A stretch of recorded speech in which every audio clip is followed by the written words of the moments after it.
If this story touched your heart even just a little, we'd love to know.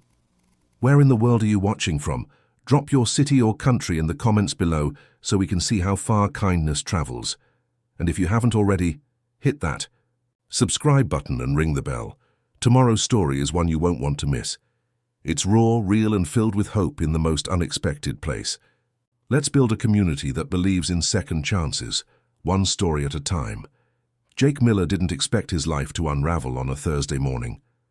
The Ohio air was bitter cold, around 28 degrees Fahrenheit, and snow clung stubbornly to the edges of the sidewalk. His boots were soaked through. His jacket, faded, frayed at the cuffs, offered little defense against the wind, but he wasn't thinking about any of that. He was thinking about Lily. She was asleep in his arms, her head tucked into the space between his neck and shoulder, her little arms wrapped around him like she knew he was the only safe place in the world. Her pink hat kept slipping sideways. He adjusted it gently, brushing her brown curls back under the fleece. She didn't stir. That was something. Jake pushed through the heavy glass door of the auto shop, the familiar chime overhead echoing in the quiet. The smell hit him instantly. Burnt coffee, old oil, rubber. It was a smell that had once meant stability. Now it made his stomach twist. Darren Ford didn't even look up from his desk. "You're late again," he said flatly. Jake shifted Lily's weight in his arms, trying not to jostle her. "I know, I'm sorry. Her sitter called off this morning. She's got a fever. I didn't have a choice." Darren finally glanced up, his face blank. "We've been over this." Jake could have said a lot in that moment. That he'd stayed late last week to finish a job no one else wanted, that he skipped lunch most days to cover more hours, that he hadn't taken a real break in over a year, but none of that mattered now. He could see it in Darren's eyes. This conversation wasn't about fixing anything. It was about ending something. "I'm sorry, Jake," Darren said, his tone mechanical. "We have to let you go." Jake blinked like maybe he'd misheard. "You're firing me while I'm holding my kid." Darren didn't respond. He just gestured vaguely toward the tool lockers. "Clear out your bench by the end of the day." Jake's jaw tightened. He wanted to say something, anything, but the words stuck. Lily shifted softly in his arms, still asleep. He nodded once, turned, and walked back through the garage. The other guys looked away as he passed. No one spoke. No one offered a hand or a glance. Outside, the snow had thickened, swirling like ash. Across the street, a black SUV idled quietly, unnoticed. Behind the tinted glass, Claire Whitman sat watching. She didn't know Jake's name, not yet, but the way he carried his daughter, steady, silent, proud, left something aching in her chest. She pressed her fingertips to the window, leaned forward and whispered, "Who are you?" She had no idea that one wrong turn and one broken man would change the course of her life and his forever. Claire Whitman should have been halfway to the airport. Her flight to New York was scheduled for noon, her suitcase already in. The trunk. Another investor meeting, another boardroom, another performance. But instead she sat behind the wheel of her black SUV, parked across from a garage that reeked of oil and disappointment. She hadn't meant to stop. She wasn't even sure how she got there. One wrong turn off the highway maybe. Or maybe something else, fate, intuition. Claire didn't believe in that kind of stuff. But when she saw him, the man from earlier, the one with the sleeping child in his arms, she couldn't bring herself to drive away. She watched as he walked out of the shop, his boots crunching the snow. He didn't storm out, didn't yell. He just walked. His jaw tight, his shoulders set, carrying his daughter like the weight of the world wasn't already strapped across his back. The little girl's pink hat slipped again. He adjusted it gently. Claire felt something inside her chest catch, then twist. That night she couldn't shake the image. Back in her downtown condo, surrounded by floor-to-ceiling windows and a fridge full of organic smoothies she never drank, Claire paced. She kept seeing the way he held the girl.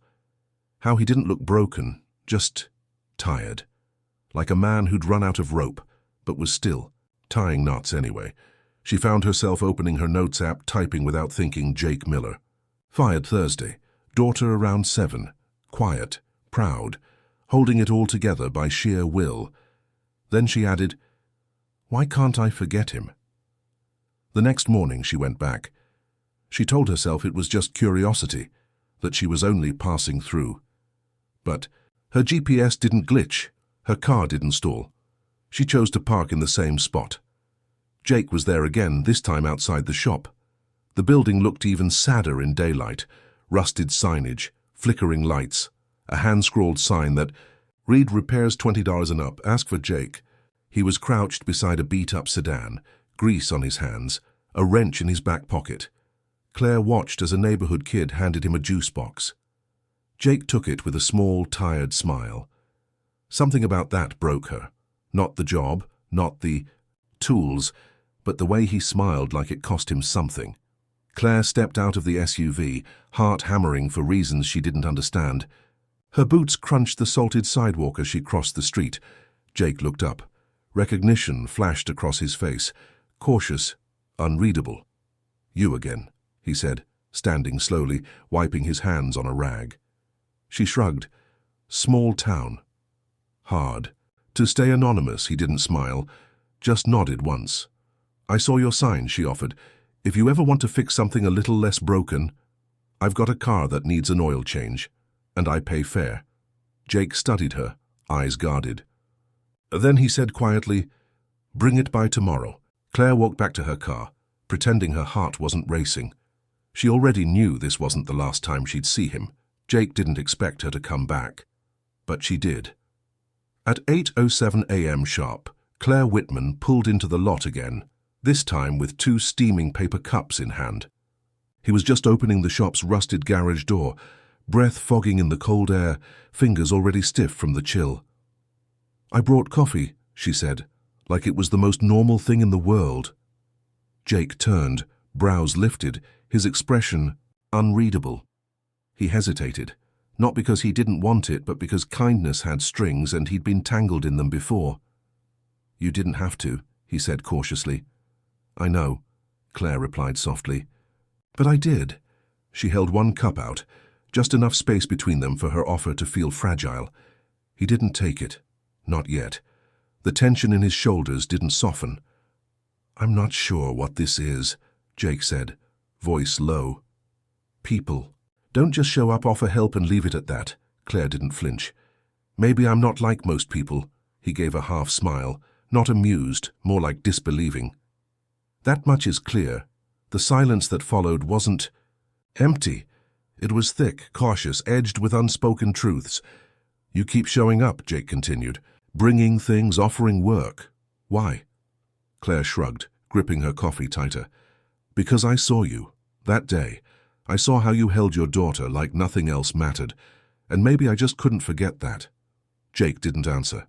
Instead, he turned back toward the garage, the same battered bench waiting inside. She set the coffee down beside his tools and started to walk away. But she'd barely made it 10 steps before his voice stopped her. "You could have just left," he said. "Most people would have." "I almost did," she admitted.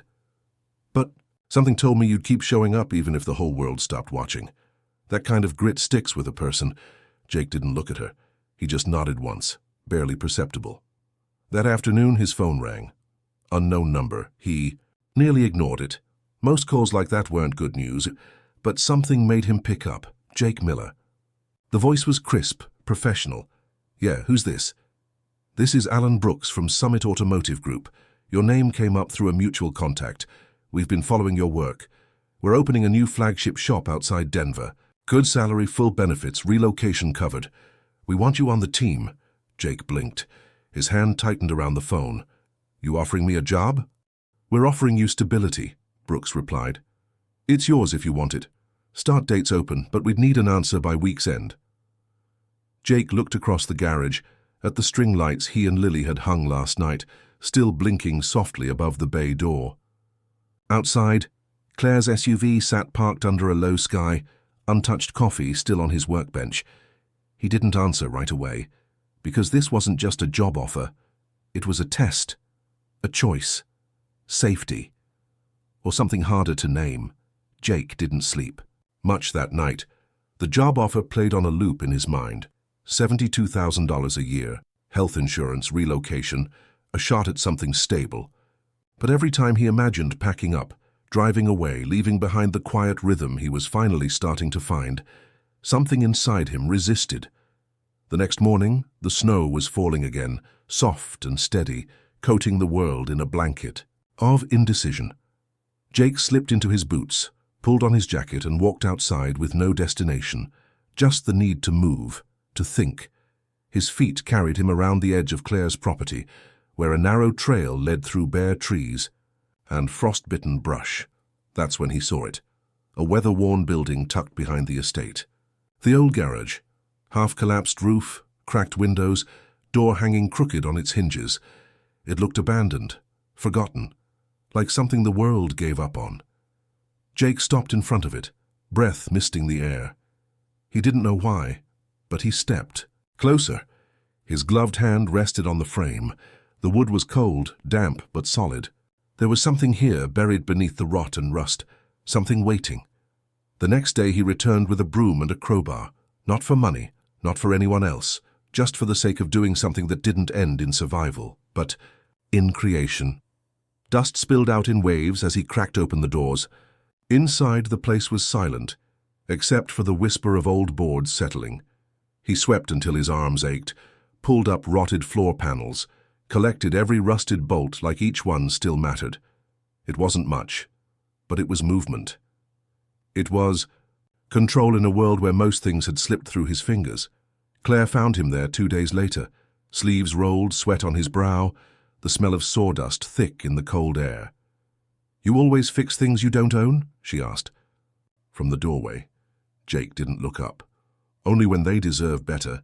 She stepped inside, boots crunching on old debris. "I didn't even know this was still standing. It's got bones," he said. "Could be something again." She paused, eyes roaming the broken space. Then she nodded. Then let it be. And that was it. No contracts, no grand vision. Just a shared breath in a place the world had left behind. Every morning after that, Jake returned. Lily helped string lights across the rafters. Claire brought hot coffee and heavy boxes of salvaged wood. Neighbors started stopping by. One, asking about tools. Another offering old parts. It wasn't a business, not yet. It was something quieter, deeper. A space where Jake could be more than tired, more than broke. He could be useful, steady, whole. And somewhere in the hum of sandpaper and soft laughter, something began to heal. Not just the wood, not just the garage, but the people inside it, especially him. By spring, the garage had changed. And so had Jake. What started as a forgotten building behind Claire's estate had become something else entirely.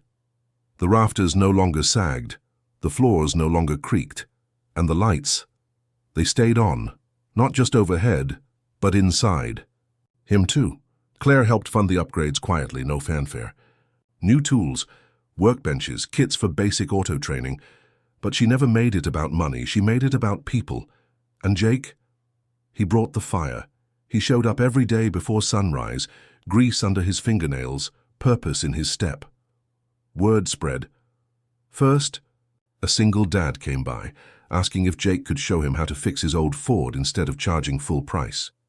Jake said sure and handed him a wrench. Then a teenage girl knocked on the side door, holding a flyer from town hall and asking if girls could learn too. Jake handed her a socket set and nodded. Soon the garage was full, not of customers, but of learners. People who'd been told they weren't good enough, smart enough, worth enough, finding their place under his roof. And for the first time, Jake saw his past not as something to escape, but something to offer. One night, after the last student left, and Lily had curled up in the corner with her books and her rabbit, Claire came into the shop. She leaned against the frame of the workbench, arms crossed, eyes steady. "This isn't just a garage anymore," she said quietly. Jake looked up. "No, I guess it's not. You're teaching people how to fix things, but really you're showing them they're not broken to begin with." He didn't respond right away. He just kept sorting tools, wrench, bolt, screwdriver, like the rhythm helped him understand his own life. Claire took a deep breath. "I've been thinking," she said. "We could expand this. Not a business, a program, a real community. Shop, trade skills, mentorship, a second chance center. We could build it together." Jake looked at her then, not like a man waiting for a handout, but like someone finally ready to hold something real. You serious? He asked. Claire nodded. I've never been more. The next morning, Jake walked past the front of the garage and stared at the sign above the door, still blank wood. Later that week, the two of them painted it by hand, Turner and Whitman Trades, built on grit, backed by grace. People asked where the name came from. Jake always smiled and said, one of us brought the grit, the other carried the grace. They didn't make a fortune, they made something better. Lily ran the front desk on weekends, offering juice boxes and big opinions. Claire handled scheduling and supply orders, often barefoot in the office, laughing more than she used to. Jake kept teaching, guiding hands and hearts, one broken part at a time. And in that garage, beneath the warm hum of tools and trust, they didn't just fix cars. They rebuilt people. They built home. If this story moved you, even in the smallest way, we'd love to hear from you. Stories like Jake's and Claire's remind us that kindness doesn't always come loud, and second chances don't always knock. Sometimes they show up quietly, in the form of a coffee cup, a toolbox, or a helping hand that doesn't ask for anything in return. Where in the world are you watching from? Drop your city, state, or country in the comments below. We'd love to see how far this message of hope and humanity can travel. Have you ever had a moment in your life where someone believed in you when you didn't even believe in yourself? Have you been the one to show up for someone else, just because it felt right? Let's share those stories. Let's build a space where people can feel seen, heard, and reminded that healing doesn't always come from a big moment. Sometimes, it's built with small, steady hands. And if you haven't yet, don't forget to subscribe, because tomorrow's story just might be the one you need to hear.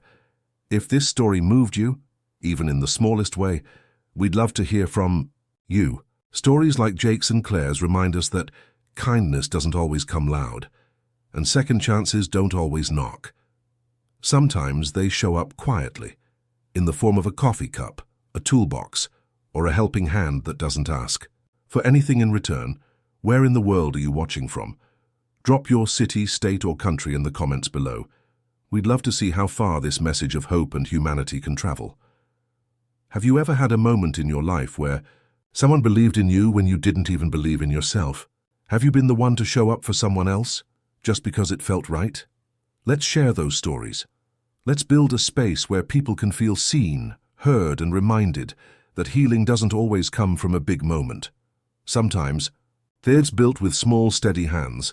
And if you haven't yet, don't forget to subscribe, because tomorrow's story just might be the one you need to hear.